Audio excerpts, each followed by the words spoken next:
Hello everyone, welcome to the channel Statistica hub. तो अभी ना हम कुछ वीडियो लेक्चर स्टार्ट करेंगे जिसके अंदर हम थोड़ा टेक्निकल चीज़ों के बारे में देखेंगे कि कोई भी कॉन्सेप्ट होता है। लाइक हमने पढ़ाई की थ्योरी चीज़ें पढ़ते रहे, तो अब देखेंगे थोड़ा बहुत सॉफ्टवेयर के अंदर या फिर किसी टूल के अंदर हम उनके ऊपर कैसे काम करेंगे। ओके, तो आज के वीडियो के अंदर हम देखते हैं रिग्रेशन के बारे में। ठीक है, तो रिग्रेशन एनालिसिस।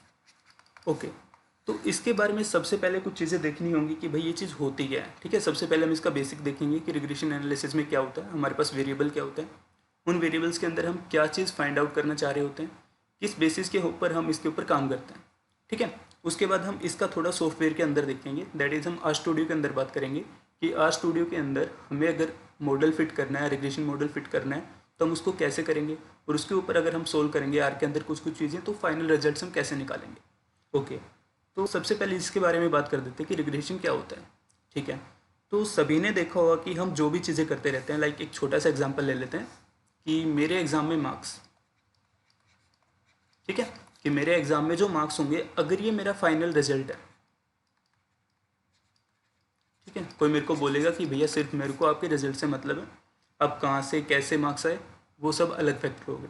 ठीक है, तो एकदम सिंपल सी चीज़ ले लेते हैं कि मार्क्स किसके ऊपर डिपेंड कर रहे होंगे। एक तो मैं स्टडी कितना कर रहा हूँ, ठीक है, फिर हम स्कूल में एक चीज़ देखते रहे कि भाई हैंड राइटिंग अगर अच्छी होगी तो 5 मार्क्स मिलेंगे। ठीक है, सबके टीचर बोलते रहते थे, तो एक पॉइंट हम वो भी मान लेते हैं कि मेरी राइटिंग कैसी है। ठीक है, उसका पॉइंट ये होता है कि अगर तुम्हारी राइटिंग साफ़ है तो टीचर को अच्छे से समझ आएगा, वो नंबर देगा, नहीं तो नहीं देगा। ठीक है, ये तो एकदम पॉजिटिव वाली बात है कि हाँ ये हो सकता है। इसके बाद एक थर्ड फैक्टर और भी ले सकता हूँ कि मेरे सामने काफ़ी इंटेलिजेंट बच्चा बैठा था, मैंने उसकी चीटिंग कर ली। ठीक है, so this is also possible case. ठीक है, प्रैक्टिकल बातें करते हैं। तो जो मार्क्स थे मेरे पास वो कुछ इन 3 चीज़ों के ऊपर डिपेंड कर रहे थे। ठीक है, तो अगर सिर्फ मैं इन 2 फैक्टर को हटा देता हूँ कि राइटिंग और चिपास फैक्टर नहीं था, कि मेरी राइटिंग गंदी है, टीचर कुछ भी कर ले उसको समझ आएगा ही नहीं, तो राइटिंग वाला फैक्टर हटा देते हैं कि हाँ उसको मार्क्स देने पड़ेंगे समझ समझ के। चीटिंग, मेरे सामने वाले बच्चे को भी कुछ नहीं आता था तो उसकी चीटिंग मैं करूँगा नहीं।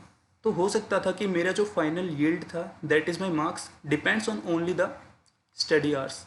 ओके, तो अगर मेरे पास, देखो रिग्रेशन के अंदर हमारे पास काफ़ी चीज़ें होती हैं, हम बारी बारी चीज़ों के ऊपर बात करेंगे। तो सबसे पहला जो इस वाला वीडियो है, जो सबसे पहला वीडियो है, इसके अंदर हम देखेंगे सिंपल लीनियर रिग्रेशन। ठीक है, तो जो हमारा सबसे पहला वीडियो है उसके अंदर हम इसके ऊपर बात करेंगे। उसके बाद हमारे पास हो सकता था मल्टीपल। ठीक है, तो ये अगर ये वाला ऊपर वाला एग्जांपल हम देख रहे थे कि मेरे मार्क्स किसके ऊपर डिपेंड कर रहे थे, तो अगर मेरे मार्क्स ओनली एक स्टडी वाले कॉन्सेप्ट के ऊपर डिपेंड कर रहे थे तो हो गया सिंपल लीनियर रिग्रेशन, और या फिर अगर 2-3 फैक्टर होंगे तो मल्टीपल हो गया। तो यहाँ से ये वाला एग्जाम्पल से क्या चीज़ समझ में आई कि हमारे पास यहाँ पे कुछ वेरिएबल्स होंगे, सम वेरिएबल वाई, और कुछ वेरिएबल होंगे x1 x2 dot dot xn। ठीक है, कितने भी हो सकते हैं। तो अगर सिर्फ मेरे पास y और x1 है तो ये हो गया सिंपल रिग्रेशन मॉडल। ओके, और अगर मेरे पास y और एक से ज़्यादा कुछ वेरिएबल्स हैं like x1 x2 and so on, तो ये हो गया मेरे पास मल्टीपल वाला केस। अभी इसी एग्जांपल से एक चीज़ समझ में आई कि मैं पढ़ रहा हूँ क्या वो मार्क्स के ऊपर डिपेंडेंट है, नहीं है।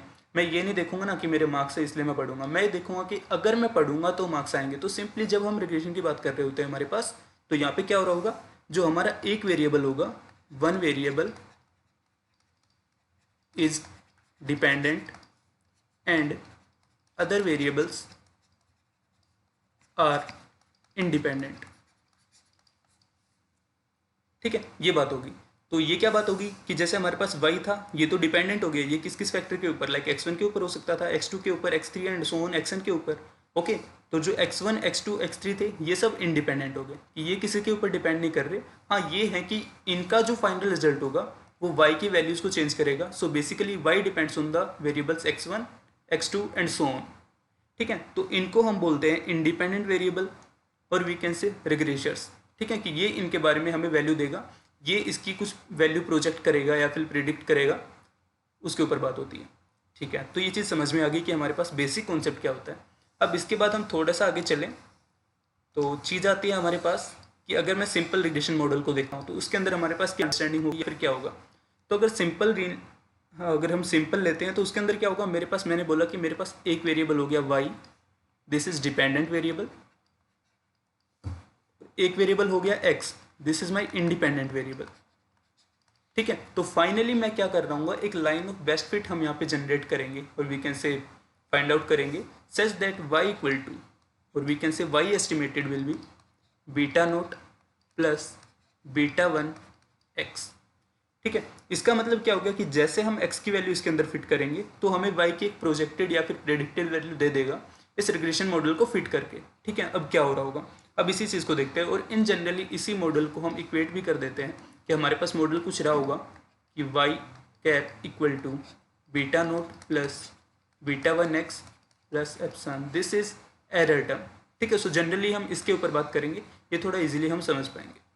तो ये चीज़ हो गई कि भैया हाँ मॉडल तो ये हो गया, अब इसके ऊपर हम काम कैसे करेंगे या फिर इसकी अंडरस्टैंडिंग क्या होगी। ओके, तो जब भी हम ये चीज़ें कर रहे होते हैं इसको थोड़ा सा प्लॉट करके देखते हैं कि हमारे पास क्या होगा, ये एक एक्स वेरिएबल होगा, इसकी कुछ वैल्यूज़ होंगी यहाँ पे क्या होगा, वाई वैल्यूज़ होंगी। ओके, तो एक्स की वैल्यूज़ के साथ वाई की कुछ वैल्यू चेंज हो रही होगी, तो सिंपली हम एक स्कैटर प्लॉट बनाएंगे। ठीक है, स्कैटर प्लॉट सभी समझते हैं कि हमारे पास क्या होता है, कोई पॉइंट आ गया यहाँ पे 1, यहाँ पे 2, यहाँ पे 3, यहाँ पे 4, तो हम क्या करेंगे 1 2। ठीक है, ये ऑर्डर्ड पेयर ले लेंगे, फिर 2 3 और वी कैन से 3 4 सॉरी। ओके, ऐसे हम पेयर लेते चलेंगे और एक स्कैटर प्लॉट बनाएंगे। सो बेसिकली जब हमारे पास कुछ वैल्यूज़ होंगी तो हम जैसे स्कैटर प्लॉट बनाएंगे, तो स्कैटर प्लॉट कैसा हो सकता है। ठीक है, तो स्कैटर प्लॉट कैसा रहा होगा, हो सकता था मेरे पास स्कैटर प्लॉट कुछ ऐसा रहा हो कि एक्स की वाई की वैल्यूज़ हमारे पास सारी कांस्टेंट थी, 2 2 2 2 2 2, ये वैल्यूज़ इंक्रीज हो रही थी। तो अगर मैं वाई को इस फॉर्म में लेता हूँ, एक्स को इस फॉर्म में लेता हूँ, तो क्या हो रहा होगा, वाई की वैल्यू तो मैंने बोला 2 के ऊपर फिक्स होगी, उसके बाद इसकी वैल्यू चेंज होंगी, तो सिंपली ये ग्राफ कुछ ऐसा बनेगा, स्कैटर प्लॉट कुछ ऐसा बन रहा होगा। ठीक है, ये एकदम स्ट्रेट लाइन बनेगी। सो यहाँ पे हम देख पा रहे हैं कि स्कैटर लाइन कुछ यहाँ पे होगी, और अगर हम यहाँ पे बेस्ट फिट के लिए लाइन हम जनरेट करेंगे तो समहाउ कुछ ऐसी रही होगी। ठीक है, अब अगर मेरे साथ जैसे जैसे x की वैल्यू बढ़ रही है और वैसे वैसे y की वैल्यू भी बढ़ रही हो, लाइक 2 4 3 9, लाइक मैं स्क्वेयर कर रहा हूँ। ठीक है, तो उस टर्म में क्या हो रहा होगा, जैसे जैसे x बढ़ रहा होगा मेरे पास, तो वैसे वैसे y भी बढ़ रहा होगा। अब ये वाला फंक्शन तो हमें पता है बेसिकली कि y equal to x square हमारे पास, तो उसका ग्राफ हमें पता होता है कि जैसे x की वैल्यू 2 थी तो y की वैल्यू 4 हो गई। ठीक है, 3 थी तो ये कुछ ग्राफ कुछ ऐसे बन रहा होगा। ठीक है, तो सिंपली कोई रिग्रेशन लाइन आएगी वो कुछ ऐसे बन जाएगी यहाँ पे। ठीक है, और ये तो हो गया कि स्क्वायर वाला, अगर स्क्वायर वाला नहीं लेते हैं, स्क्वायर वाला लीनियर में नहीं आएगा, तो अगर लीनियर वाला ही केस अगर हम लेना चाहें तो हमारे पास ग्राफ को स्कैटर प्लॉट कुछ ऐसा भी बन सकता था, कुछ ऐसी टर्म्स हमारे पास आ रही हूँ, स्कैटर प्लॉट कुछ ऐसा बन गया, या फिर एक और हो सकता है कि मेरे पास स्कैटर प्लॉट कुछ ऐसा बन गया। ठीक है, तो इन स्कैटर प्लॉट को अगर हम देखना चाहें तो यहाँ पे मेरे पास x था, यहाँ पे y था, यहाँ पे x है, यहाँ पे y। ठीक है, तो ग्राफ नंबर 1 2 एंड 3 इनको हम देखेंगे। ठीक है, अब किस फॉर्म में देखेंगे कि जैसे 1 को देख रहे हैं तो जैसे x की वैल्यू बढ़ रही है हमारे पास, वैसे ही y की वैल्यू भी बढ़ रही है। ठीक है, तो इन दोनों के बीच में क्या हो गया, हम बेसिकली रिग्रेशन एनालिसिस में क्या करते हैं, एक इंडिपेंडेंट और डिपेंडेंट वेरिएबल के अंदर रिलेशनशिप देखते हैं कि क्या वो एक दूसरे के साथ बढ़ रहे हैं घट रहे हैं, क्या काम हो रहा है। तो यहाँ पे हम देख सकते हैं कि जैसे मेरे पास x की वैल्यू बढ़ रही होगी वैसे ही y की वैल्यू भी बढ़ रही है। ठीक है, सेकंड एग्जांपल के ऊपर जाऊँ तो वहाँ पे क्या हो रहा है, x की वैल्यू बढ़ रही है वैसे ही y की वैल्यू डिक्रीज हो रही है। ठीक है, और थर्ड एग्जाम्पल के ऊपर अगर मैं जाना चाहूँ तो वहाँ पे लिख रखा है कि मैंने जैसे जैसे x की वैल्यू बढ़ेगी y की वैल्यू कॉन्स्टेंट रहेगी, y के अंदर कोई भी चेंज नहीं आएगा। ओके, तो इसका मतलब क्या हो गया, बेसिकली जब हम यहाँ पे लाइन ऑफ फिट ड्रॉ करेंगे एग्जाम्पल नंबर 1 के अंदर, तो वो कुछ ऐसे जनरेट होगी, ये वाली लाइन हमारे पास आ गई, 2 के अंदर लाइन कुछ ऐसी रहेगी, और 3 के अंदर लाइन हमें देख ली स्ट्रेट लाइन। अब ये जो 3 लाइन मैंने जनरेट की हर तीनों एग्जाम्पल के अंदर, तो यहाँ पे क्या है, इसकी स्लोप क्या होगी, slope of this line is positive. ठीक है, स्लोप यहाँ पे स्लोप नेगेटिव और यहाँ पे स्लोप 0। ठीक है, तो ये चीज़ होगी थोड़ी अंडरस्टैंडिंग, हाँ ग्राफिकल स्कैटर प्लॉट में हमने कैसे देख लिया। अब बात करते हैं हम टेस्टिंग के ऊपर। तो टेस्टिंग के अंदर हम क्या करते हैं, यहाँ पे जो हमारे पास टेस्टिंग वाला पार्ट होगा कि हाँ रिग्रेशन एनालिसिस के अंदर हम टेस्टिंग कैसे करेंगे। तो अभी मैंने बोला कि हमारे पास मॉडल क्या है, y equal to beta naught plus beta one x. So basically beta one is slope वाला पार्ट, ठीक है, and beta naught is intercept. ठीक है, ये चीज़ समझ में आई। सबको पता है कि इक्वेशन ऑफ लाइन होती है, उसके अंदर इंटरसेप्ट ये होता है, स्लोप होती है। अभी मैंने बोला कि हम रिलेशनशिप के ऊपर देखेंगे कि रिलेशन किस फॉर्म में जनरेट होता है। तो यहाँ पे अगर मैं टेस्टिंग करना चाहूँ तो सिंपल सी बात है, अगर रिलेशन ही जनरेट करना है तो हम स्लोप के ऊपर देखेंगे, ठीक है। लेकिन यहाँ पे दो हमारे पास कोफिशिएंट, एक इंटरसेप्ट के लिए, एक स्लोप के लिए। तो हम इन दोनों के लिए अलग से दो रिग्रेशन मॉडल, और सॉरी एक ही रिग्रेशन मॉडल करेंगे, जिसके ऊपर हम 2-3 हाइपोथेसिस देखेंगे। एक बार हाइपोथेसिस हम इंटरसेप्ट के लिए देखेंगे, एक बार स्लोप के लिए। तो अगर इंटरसेप्ट की बात करें तो β1 के अंडर, और वी कैन से β0 के अंडर, या फिर जो स्टेटमेंट्स होंगी वो क्या होंगी कि h0 क्या होगी हमारे पास कि β0 इक्वल टू 0 वर्सेज h1 क्या हो गया β0 equal to 1, oh sorry not equal to 0, ठीक है। और ऐसे अगर हम स्लोप वाले कॉन्सेप्ट में देखेंगे तो वहाँ पे h0 क्या हो गया हमारे पास β0 equal to 0, sorry β1 equal to 0, and और we can say versus h1 equal to β1 is not equal to 0, ठीक है। सो बेसिकली रिग्रेशन के अंदर हम क्या कर रहे हैं, इस पूरे मॉडल को पीछे थोड़ा सा करके देखेंगे। तो मैंने टेस्टिंग के लिए हाइपोथेसिस लिखी ये वाली कि β1 equal to 0 versus β1 not equal to 0। तो अगर β1 मेरे पास 0 हो गया तो उसका मतलब दोनों वेरिएबल इंडिपेंडेंट हो गए, ठीक है। वी कैन सी कि हमारे पास जो वाई वेरिएबल होगा वो एक्स की वैल्यू चेंज होने से उसके ऊपर फर्क ही नहीं पड़ रहा, तो उससे इंडिपेंडेंट हो गया।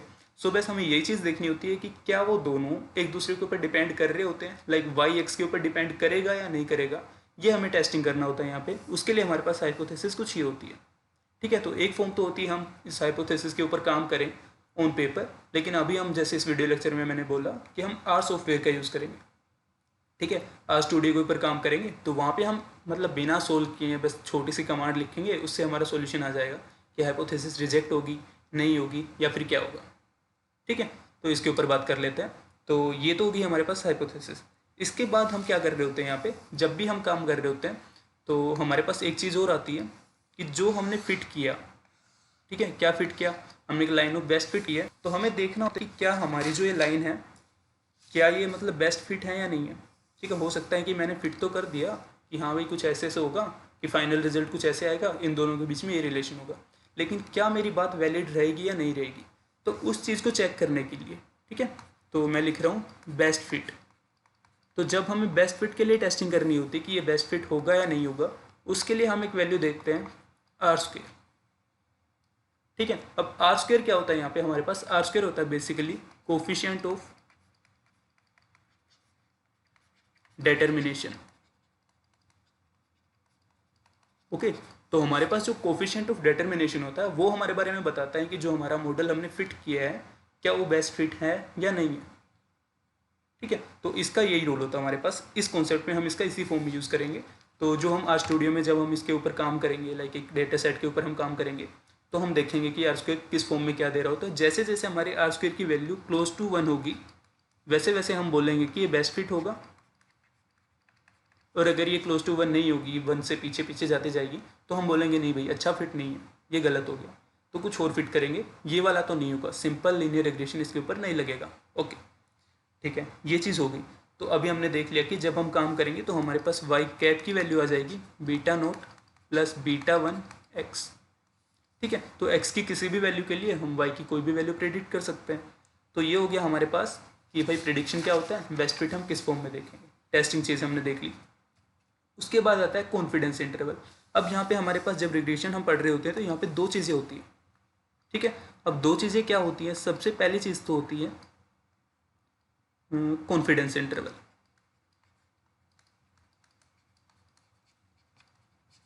ठीक है। एक चीज़ तो ये होगी कि कॉन्फिडेंस इंटरवल क्या होता है, दूसरी चीज़ हमारे पास हो सकती है प्रेडिक्शन इंटरवल,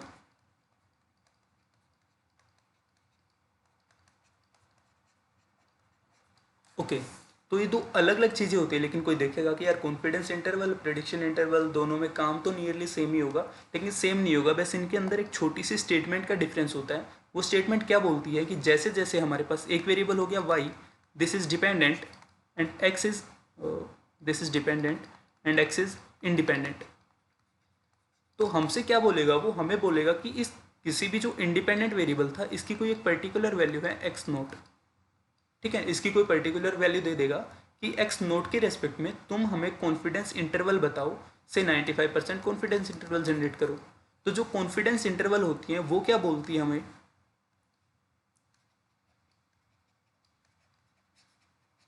जो हमारी मीन वैल्यू होगी, ठीक है, क्या बोला इसने कि हमारी एक्स नोट है कोई एक पर्टिकुलर वैल्यू, उसके लिए तुम 95% कॉन्फिडेंस इंटरवल जनरेट करो। किसके लिए? वाई के लिए। वाई डिपेंडेंट है तो इसकी हम एक एस्टिमेट वैल्यू देंगे 95% कॉन्फिडेंस इंटरवल के अंदर।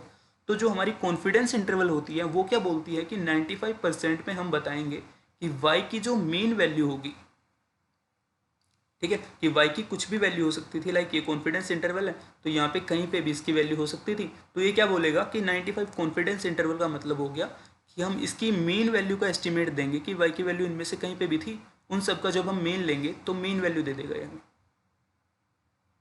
ठीक है। ये था कि वाई की mean value in 95% confidence interval. Okay, इसके बाद है प्रिडिक्शन इंटरवल। तो ये क्या बोलती है? ये बेसिकली क्या बोलता है कि हमारे पास जो डिपेंडेंट वेरिएबल था this y, this is the dependent variable, ठीक है, ये बोलेगा कि इस डिपेंडेंट वेरिएबल की ही प्रिडिक्टेड वैल्यू दे दो इन 95% प्रिडिक्शन इंटरवल, ठीक है, इसकी ही फाइनल वैल्यू, और we can say expected value, और we can say predicted value,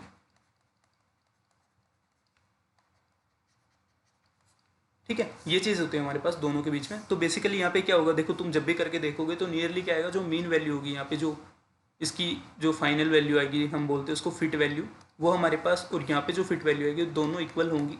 लेकिन जब इसका 95% कॉन्फिडेंस इंटरवल देखेंगे तो उसकी जो लोअर बाउंड होगा और जो अपर बाउंड होगा, और यहाँ पे जो लोअर बाउंड होगा और जो अपर बाउंड होगा, ये दोनों मैच नहीं करेंगे, क्योंकि ये प्रेडिक्शन इंटरवल होती है और ये कॉन्फिडेंस इंटरवल होती है। कॉन्फिडेंस इंटरवल क्या देगी? जो वाई डिपेंडेंट वेरिएबल था उसकी मीन वैल्यू का एस्टिमेट देगी, जबकि प्रेडिक्शन इंटरवल क्या देगा हमें? जो वाई डिपेंडेंट वेरिएबल था उसकी एक एस्टिमेटेड और we can say predicted value हमें देगा, ठीक है। This was all about the theory और we can say the understanding regarding the simple linear regression. Okay, तो इस वीडियो को यहीं पे रोकते हैं। जस्ट इसके आगे वाली जो वीडियो होने वाली है इसी सीरीज़ के अंदर, उसमें हम देखेंगे कि आर के ऊपर, आर सॉफ्टवेयर के अंदर हम इन चीज़ों को सबको अप्लाई कैसे करेंगे, उनकी अंडरस्टैंडिंग देखेंगे कि हाँ किस सॉफ्टवेयर में, मतलब आर स्टूडियो के अंदर किस चीज़ का या फिर किस कमांड का हम किस फॉर्म में यूज़ कर रहे हैं, ठीक है। तो उसके लिए चैनल से जुड़े रहिए, इस चीज़ को देखिए और उसके बाद अगली वीडियो को फॉलो कीजिए। Okay, thank you.